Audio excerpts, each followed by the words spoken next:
यानंतर वळूया पुढच्या बातम्यांकडे। संकटात सर्वात पहिले आठवतात ते म्हणजे आपले लाडके बाप्पा श्री गणराय, म्हणूनच ते विघ्नहर्ताही आहेत। मग दहीहंडी अगदी काही दिवसांवर येऊन ठेपलेली असताना बाप्पा गोविंदांना आठवणार नाहीत कसे?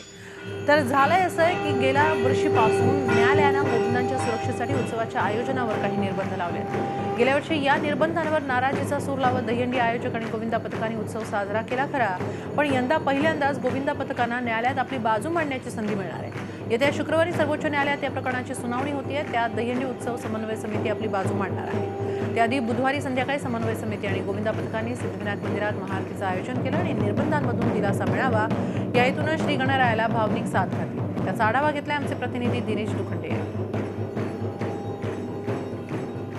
श्री बाप्पा सिद्धिविनायकाच्या या महाआरतीमध्ये आशा आहेत, अपेक्षा आहेत, त्यापेक्षाही भावनिक साथ आहे। शुक्रवारी दहीहंडी उत्सवांवर लादलेल्या निर्बंधाप्रकरणी सर्वोच्च न्यायालयात सुनावणी होते आहे आणि साहजिकच न्यायालयात काय निकाल लागतो यापेक्षा आधी भावनिक साथ ही श्री सिद्धिविनायकाला घातली जाते आहे।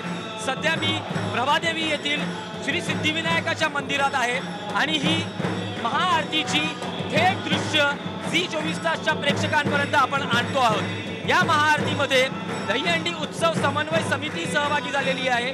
मुंबई आणि आजूबाजूच्या परिसरातले गोविंदा, विशेषतः पुरुष गोविंदा, बाल गोविंदा आणि महिला गोविंदाही सहभागी झालेले आहेत। या सर्वांच्या अपेक्षा आहेत की जे निर्बंध न्यायालयाने लादलेले आहेत त्यातून दिलासा मिळावा। शुक्रवारी जी सुनावणी होईल त्यातून काय निकाल अपेक्षित आहे किंवा त्यातून काय दिलासा मिळतो याकडे दहीहंडी उत्सव समिती तसंच गोविंदा पथकांचं लक्ष असणार आहे। राज्य सरकारनेही या प्रकरणी गोविंदा पथकांबरोबर तसंच दहीहंडी उत्सव समितीबरोबर बैठक बोलावलेली आहे।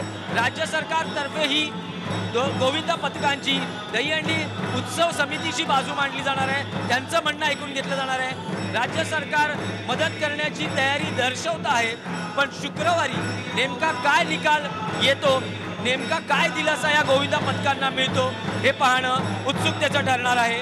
त्याआधी ही सिद्धिविनायकाकडे भावनिक साथ मानली जाते आहे।